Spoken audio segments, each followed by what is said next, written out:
Welcome back to my channel, guys. Arabic is on.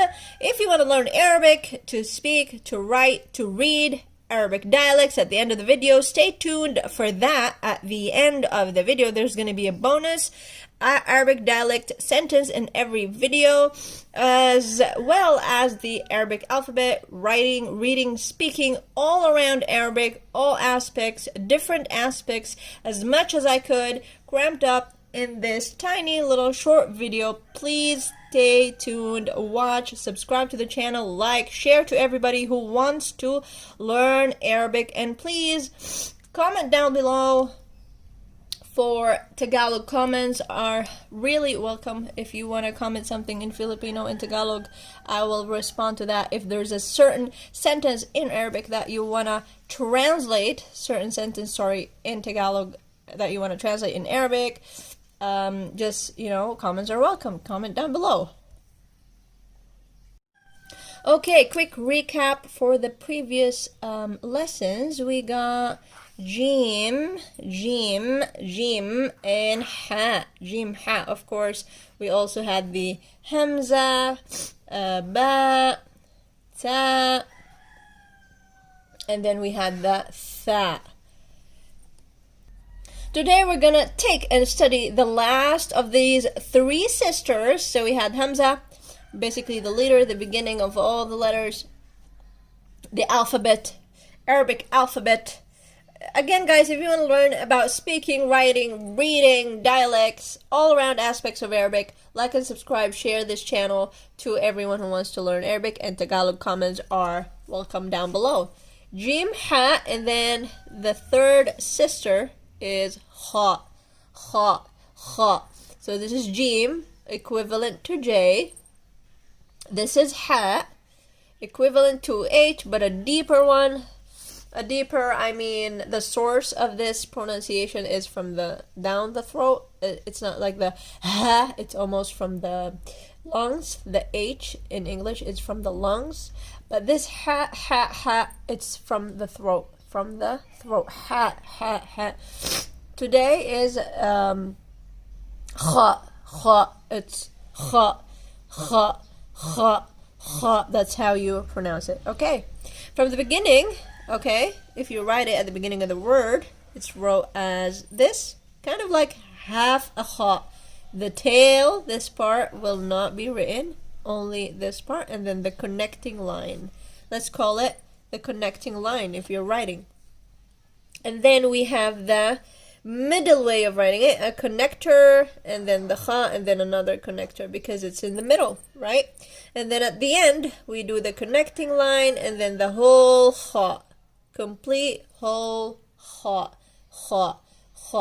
Okay, quick recap for the short vowels that we've studied in previous lessons. Again, guys, if you wanna learn about all the previous letters more in depth, with examples and usages, dialects, stuff like that, please refer to the previous videos, lesson 5, 4, 3, 2, and 1, the intro and the beginning of everything. So you'll have a good idea and grasp what exactly we're talking about.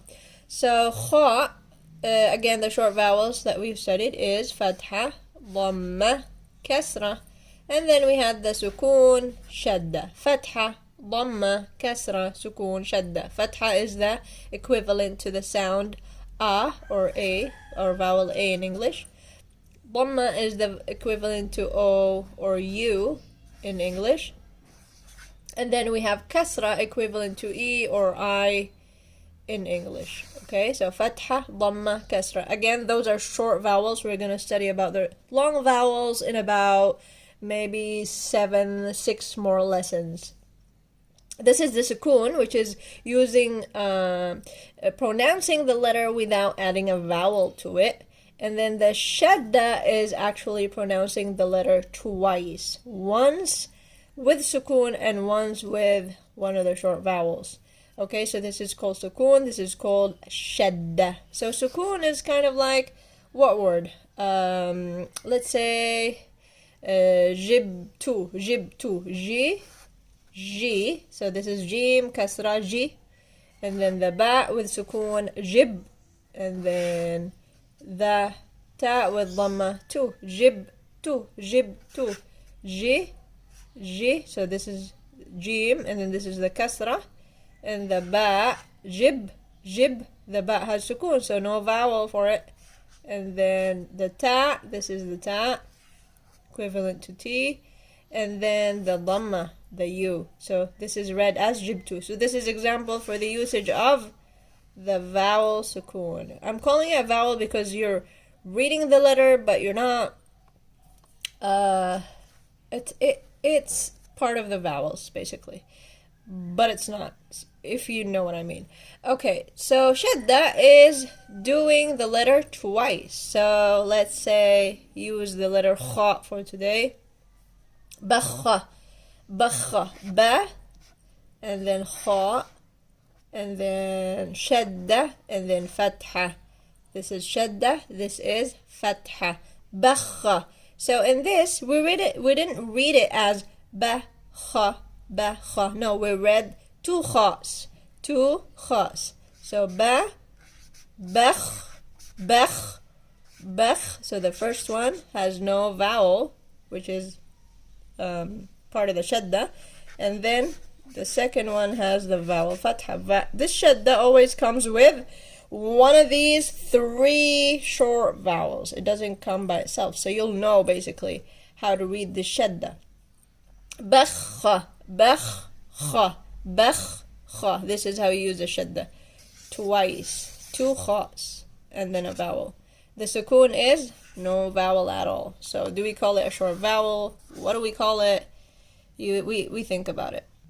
Okay, let's put everything we've studied so far into perspective. All the letters, all the alphabet letters that we've studied so far, and their short vowels into usage. So we'll learn along the way how to write and how to read and how to pronounce things, okay?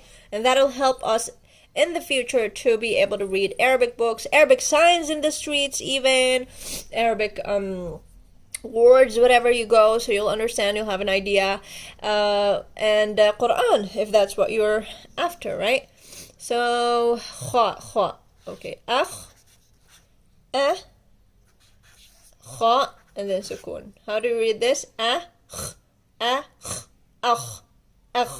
So the kha will have no vowel because it's sukoon. Akh actually has a meaning, which is brother. Don't you like this pink pen that is almost out? Okay. Bakhtin. Ba with fatha, ba. Kha with sukoon again. And then ta. Bakhti. Okay. Ba, we read it as ba. Bakhti. So ba with fatha. Kha with no vowel, which is kha with sukoon, and then ta with kasra.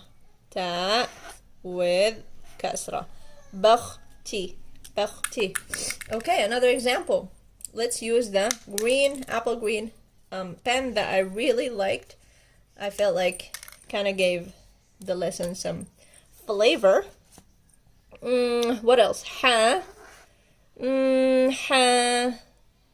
Ba. Ta. Let's see. This doesn't have a meaning. This bakhti means luck. Akh means brother. This habata,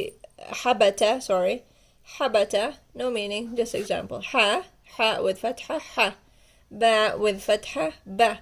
Ta with fatha, ta. Habata. So this is ha, ba, ta. Not habata, not habata, but ha, ba, ta. Ha, ba, ta. Ha, ba, ta. Okay, last example before we go to the end of this video, which is going to be the examples for the Arabic dialect sentence of the day. Let's use the ja, tha, ju. Let's use the dhamma. Ju, jim, dhamma ju. Tha, kasra, thi. And then kha, and fatha, kha. Ju, thi, kha. This has no meaning. It's just an example to be able to compose letters together to form a word. Okay, so how do you read this? Ju, Jim ضمة, tha and kasra, thi, and then khaa, juthi, khaa, and then fatha, khaa, juthi, khaa. Okay, one of the very thing that maybe overseas workers, employees that work in Arab countries, one of the sentences that they probably use a lot because that's what they're working for, to support their family, right? So one of the sentences is, where or when am I going to receive my paycheck or salary? Okay, so when are you going to, when am I going to receive my salary? Oh wow, that's a big one. And that's a long one too. Okay, when am I going to receive my salary? In book Arabic, which is the academic, formal Arabic, we say متى أستلم راتبي or معاشي.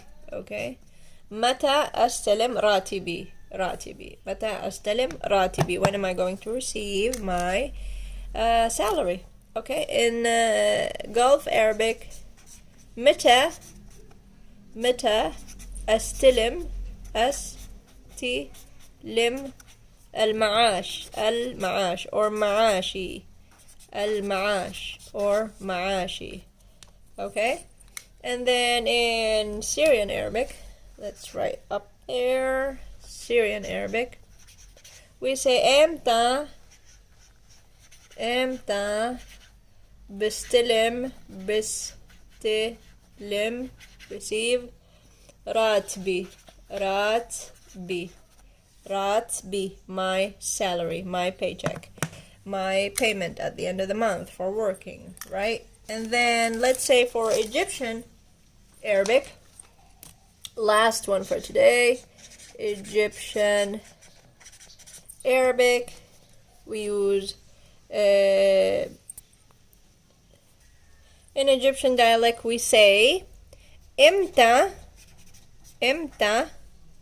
حستلم امتى حستلم راتبي, المعاش أو راتبي أو معاشي. راتب and معاش are both words for the same meaning, which is salary. Thank you very much for watching. Please share to people who want to learn Arabic for whatever reason. Speaking, reading, writing, dialects, like this bonus at the end. Share to people who want to learn Arabic. Like this video. Comment down below if you want to ask questions in Filipino, Tagalog. Just comment down below. I'll answer them. Whatever you want to translate. Subscribe to this channel. Thank you very much for watching. See you in the next video.